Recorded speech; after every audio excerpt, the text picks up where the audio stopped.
Terima kasih pemirsa, Anda masih bersama kami dalam The Prime Show dan saya masih bersama dengan dua narasumber saya pada malam hari ini. Tapi sekarang saya akan beralih kepada praktisi hukum Pak Jamin Ginting yang tersambung atau masih tersambung via Zoom. Pak Jamin. Ya, selamat malam.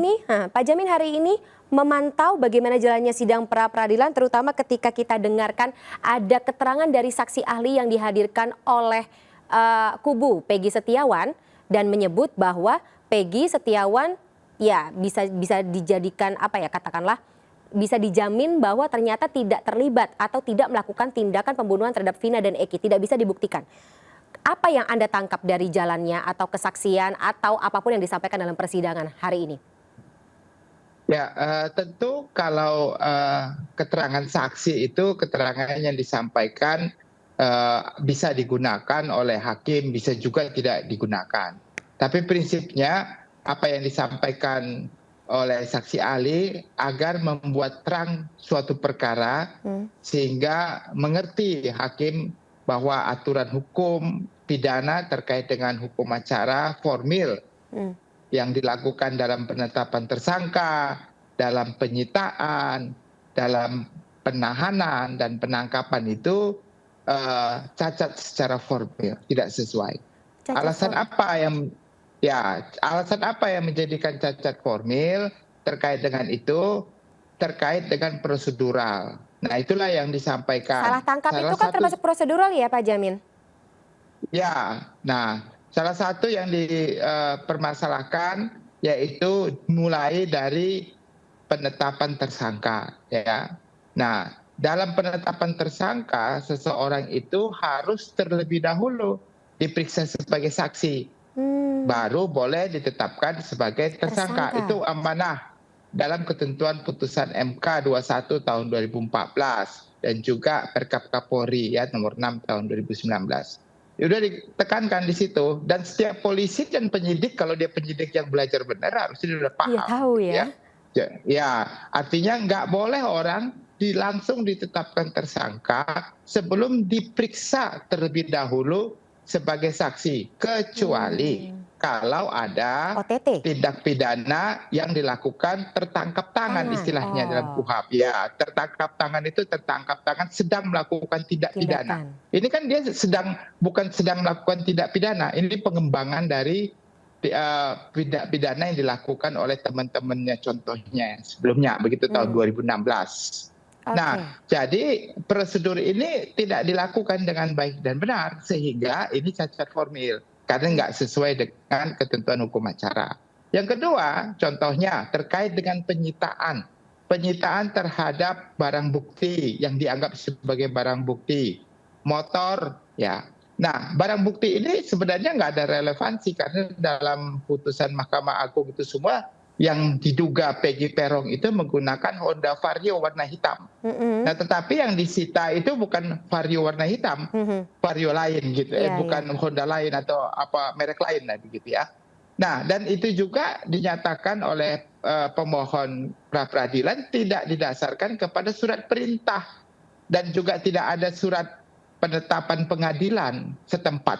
Padahal syaratnya untuk melakukan penyitaan terhadap benda bergerak harus ada penetapan dari ketua pengadilan di mana benda tersebut berada. Banyak yang dilompatin, Pak Jamin, berarti ini. Banyak prosedur yang dilompati dong. Ya, termasuk itu penyitaan terhadap ijazah dan kartu keluarga itu juga harus mendapatkan persetujuan. Kalau orang menyita prosedurnya, ada surat perintah dari atasan, ada surat sprindiknya, ya, terus objek yang akan disita sudah tahu dia begitu apa yang akan disita dan mendapat persetujuan dari orang pemilik. Kalau pemiliknya tidak setuju, panggil RT RW 2 orang saksi.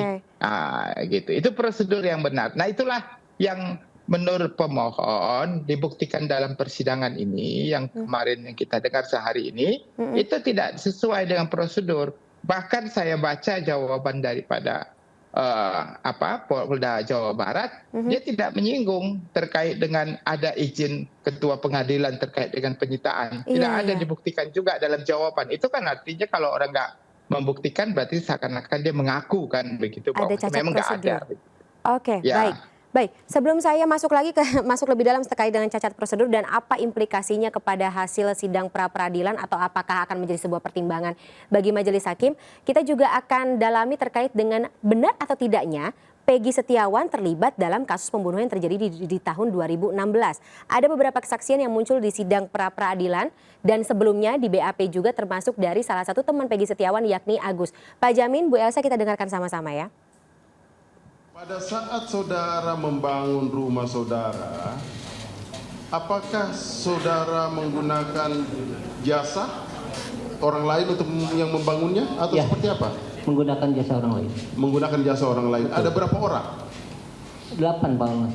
8 orang. 8 orang. Bisa saudara sebutkan nama-namanya 8 orang tersebut yang membangun rumah saudara? Kalau saya sebut namanya, saya tahunya Pak Rudinya aja Pak. Oh, Karena Pak Rudi itu sebagai pemborong. Pak Rudi sebagai pemborong. Oke. Kalau Peggy Setiawan, apakah saudara mengenalnya? Mengenal. Mengenal. Atas nama Peggy Setiawan. Peggy aja kalau saya tahu. Oh, Bapak tahu Peggy Namanya aja. Peggy aja. Peggy Perong? Tidak mengenal. Tidak mengenal. Oke. Jadi di bulan Agustus awal melalui Pak Rudi, saudara membangun rumah saudara. Betul. Berapa lama pembangunan rumah saudara? Kurang lebih 4 sampai 5 bulan Pak. Jadi kalau di bulan Agustus itu selesainya di bulan apa saudara tadi katakan? Novemberan ya. November. Oke. Saudara mengenal juga Peggy kan? Tahunya setelah berjalan pembangunan Pak. Setelah berjalan pembangunan Tahu. rumah ya. Oke, saya kembali ke Pak Jamin. Menurut Anda, Pak Jamin, dari kesaksian Agus tadi, nilai kesahihannya cukup atau sekuat apa bisa dijadikan pertimbangan oleh majelis hakim, oleh hakim tunggal lebih tepatnya untuk membuat keputusan?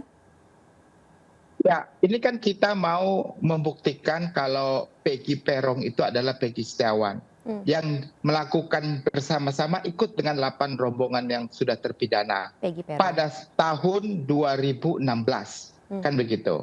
Nah, 27 Agustus. Nah, untuk membuktikan itu sebenarnya yang paling akurat adalah saksi yang melihat, mendengar dan mengalami sendiri, dia ada di situ. Tapi Agus Begitu. Iya, Agus tidak. Nah, kalau ada saksi yang 8 tadi menyatakan dia tidak ada, lalu ada satu yang ada, tentu dipertanyakan. Ini kan geng motor.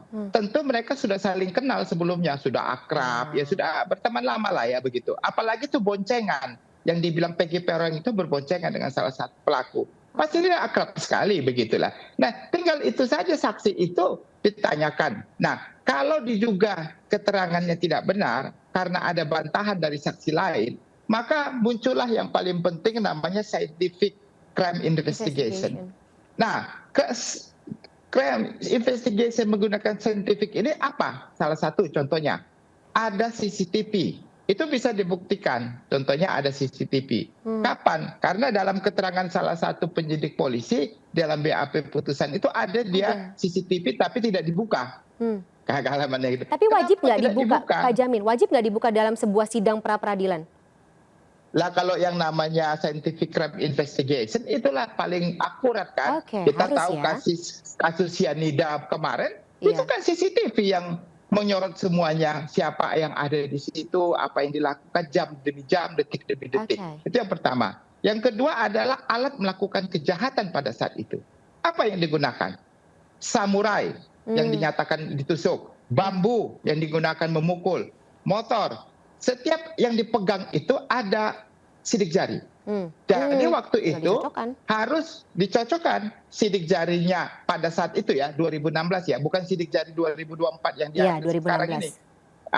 2016 ada nggak sidik jari dari Peggy Setiawan ini yang dianggap Peggy Perong ini? Oke. Cocokkan dengan sidik jari yang diambil sekarang. Sama nggak begitu? Baik. Nah, ada nggak? Nah, berarti scientific crime investigation-nya nggak ada. 2 itu udah ada. Yang ketiga, terkait dengan HP. Kan semua pegang HP. Pasti ada yang merekam, pasti ada pembicaraan di antara mereka setelah melakukan komunikasi dan segala macam sebelum dan setelah kejadian. Itu tinggal disita, dibuka, di print. Iya, Nah, iya. itulah yang namanya scientific crime investigation. Yang terakhir, saya mohon maaf, ini namanya katanya kan diperkosa. Ya. Tentu setelah diperkosa itu ada sperma. Apakah Peggy Sperong ini ikut melakukan? Karena ikut. Tinggal spermanya aja dicocokkan dengan dia punya. Sama nggak? Nah inilah yang namanya suatu metode yang disebut scientific crime investigation yang nggak mungkin bisa salah. Oke. Kecuali kalau yang buatnya itu mengada-ngada laporannya ya. Nah, tapi ini akurat begitu, akurat. Itu kejadiannya 2016. Sekarang kita masuk ke 2024. Pertanyaannya, bukti apa yang dia pegang? Hanya tadi katanya foto, KTP, lalu sidik jari yang diambil tahun 2014 di kertas, beberapa kertas yang diminta untuk ditempeli tangannya di situ. Nah ini kan cuma menunjukkan iya benar dia Peggy Setiawan. Tapi bukan ia terbukti melakukan tindak pidana tahun 2016. Kalau geometrik menunjukkan Peggy Setiawan, ya 100% akurat, bukan 99. 100% dia orangnya. Nah inilah makanya saya bilang, kenapa polisi ini sangat penting dalam konteks scientific crime investigation. Pertama sekali korban ada, masih fresh. Itu yang paling penting. Kalau setelah 10 hari setelah oksimasi ya, dibongkar dari kubur, setelah diangkat lagi, diperiksa, lah ini tentu sulit lah ya. Dan jadi pertanyaan sendiri ke depan. Baik ya, Pak Jamin. Itu begitu. Baik Pak Jamin, saya beralih ke Bu Elsa. Setuju, sebelum saya mau nanya setuju apa tidak setuju dengan tadi pendapat dari Pak Jamin, ada yang bikin saya juga penasaran. Klien Anda, Pak Abdul Pasren sendiri, mengaku kepada Ibu mengenal atau tidak kepada Peggy Setiawan? Kalau dengan Peggy dia nggak kenal. Nggak kenal? Nggak kenal, tapi yang jelas kan Peggy nggak ini pernah lihat sama sekali? Peggy ini kampungnya lain. Iya, tapi yang 8 ini memang sekampung di satu RT-nya dia. Dan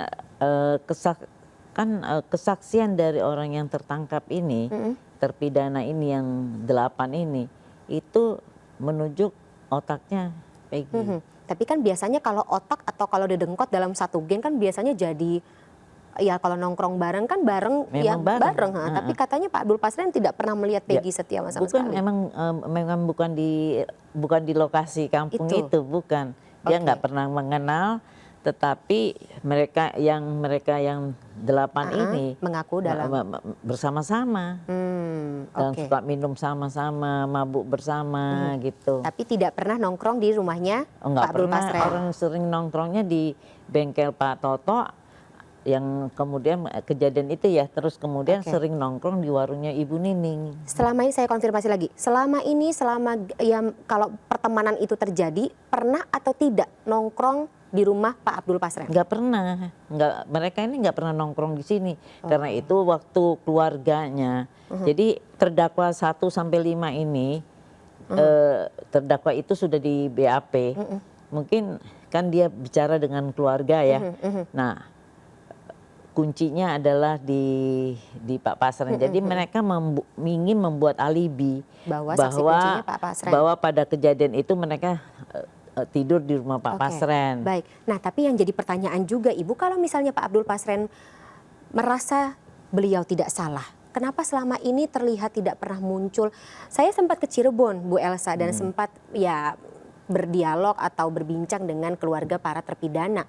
Dan mengatakan dari tahun 2016 sampai dengan saat ini 2024, Pak Abdul Pasren tidak pernah akhirnya bertemu dengan orang-orang tetangga sekitarnya, benar-benar menghilang di balik layar. Tapi kita putarkan sedikit, ini ada informasi terkait dengan keberadaan Pak Abdul Pasren ya. Bu Elsa tahan dulu dan juga Pak Jamin. Berikut ini pemirsa.